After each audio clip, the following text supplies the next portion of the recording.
V legal के YouTube channel पर आपका स्वागत है। मैं एडवोकेट मनोज कुमार। आज का विषय है natural justice and it's principles. Natural justice क्या है? नेचुरल जस्टिस मीन्स न्यायिक प्रशासन के लिए, समुचित न्याय के लिए नेचुरल लॉ की आवश्यक अवधारणा है नेचुरल जस्टिस। यह कहा जा सकता है कि नेचुरल जस्टिस सही और गलत की प्राकृतिक समझ है। वहीं तकनीकी अर्थ में कहें तो यह निष्पक्षता की अवधारणा है। प्रशासनिक विवेक में नेचुरल जस्टिस का बहुत व्यापक अनुप्रयोग है। इस सिद्धांत का व्यवहार में व्यापक प्रयोग है। इसका उद्देश्य प्रशासनिक अधिकारियों के कार्यों से नागरिकों के प्रति मनमानी और अन्याय को रोकना है। भारत में नेचुरल जस्टिस के सिद्धांत संविधान के 2 आर्टिकल पर आधारित है। आर्टिकल 14 जो बतलाता है इक्वलिटी बिफोर लॉ, यानी कानून के समक्ष समानता की बात करता है, और आर्टिकल 21 जो देता है protection of life and personal liberty, यानी जीवन और व्यक्तिगत स्वतंत्रता की रक्षा करता है।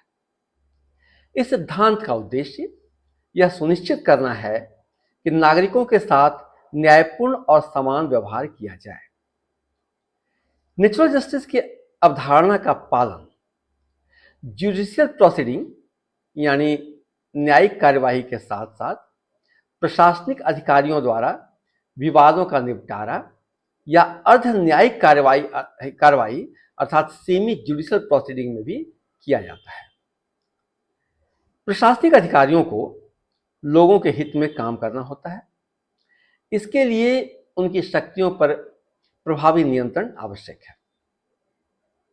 नेचुरल जस्टिस को 2 सिद्धांतों में वर्गीकृत किया गया है।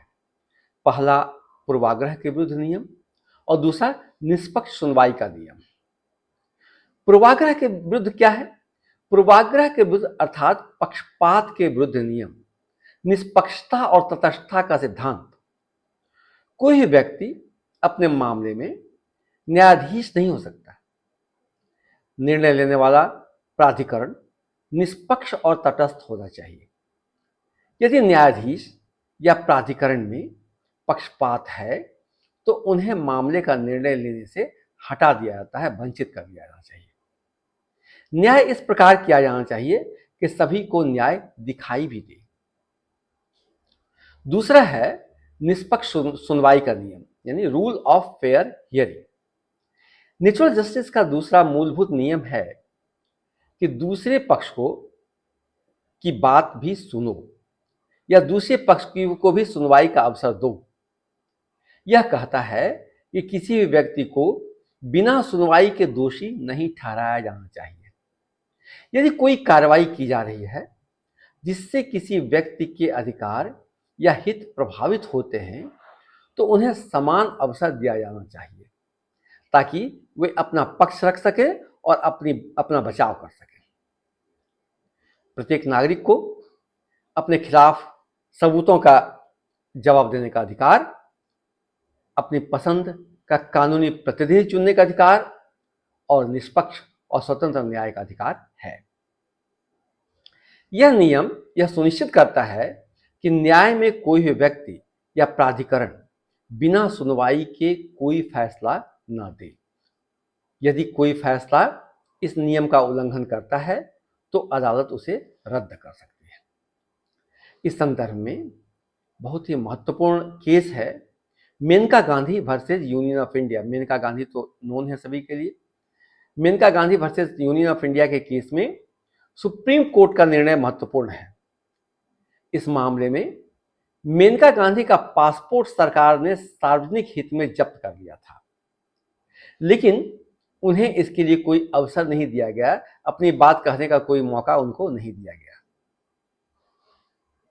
सुप्रीम कोर्ट ने कहा यह आदेश प्राकृतिक न्याय के सिद्धांत का उल्लंघन करता है, जिसमें यह कहा गया कि यदि किसी भी व्यक्ति को बिना सुनवाई के दोषी नहीं ठहराया जा सकता है। इस मामले में सुप्रीम कोर्ट ने प्राकृतिक न्याय के सिद्धांत को स्थापित किया कि प्राकृतिक न्याय के सिद्धांत का पालन करना आवश्यक है, जिसमें यह भी कहा गया कि किसी भी व्यक्ति को बिना सुनवाई के दोषी नहीं ठहराया जा सकता है। अर्थात नेचुरल जस्टिस के सिद्धांत के अनुरूप कोई भी निर्णय न्यायिक सुनवाई के तहत किया जाना आवश्यक है। और न्यायिक सुनवाई कब सही कही जा सकती है?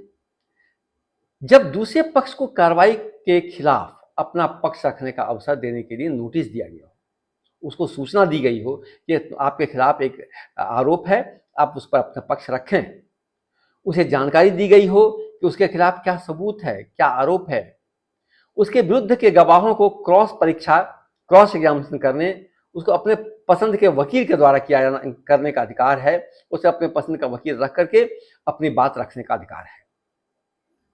वहीं कुछ मामले में नोटिस देना आवश्यक नहीं हो सकता है, जैसे कि आपातकालीन स्थिति में, राष्ट्रीय सुरक्षा के मामले में, आपराधिक मामले में। लेकिन भले ही नोटिस देना आवश्यक नहीं हो, परंतु न्यायालय में उसे अपना पक्ष रखने का पूर्ण अधिकार है। न्यायिक सुनवाई के सिद्धांत का उद्देश्य यह सुनिश्चित करना है कि कोई भी व्यक्ति बिना सुनवाई के दोषी नहीं ठहराया जाए। अब नेचुरल जस्टिस का दावा कब किया जा सकता है? नेचुरल जस्टिस का दावा उन कार्रवाइयों में किया जा सकता है जो न्यायिक हो या अर्ध न्यायिक, सेमी जुडिशियल हो, इस प्रकृति का हो, जैसे कि पंचायत, ट्रिब्यूनल और इस प्रकार के संस्थाओं का जो निर्णय है उसके खिलाफ जो है वो नेचुरल जस्टिस का दावा किया जा सकता है। यह सिद्धांत न्याय, निष्पक्षता और मूलभूत नैतिक सिद्धांतों की अवधारणा पर आधारित है और निष्पक्ष निर्णय की गारंटी प्रदान करता है।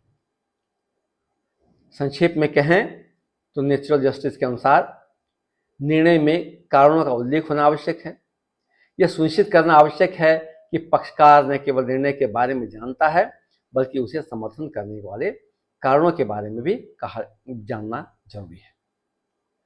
कंक्लूडिंगली कह सकते हैं कि नेचुरल जस्टिस के सिद्धांत को न्यायपालिका ने प्रशासनिक अधिकारियों द्वारा किए गए मनमाने निर्णय के विरुद्ध जनता के अधिकारों की रक्षा के लिए अपनाया है।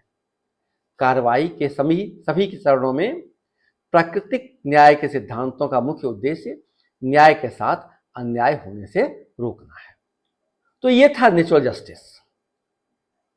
आप वीडियो में बने रहें, आगे आने वाली वीडियो में और भी विषय के साथ हम आपके सामने आएंगे। अभी धन्यवाद।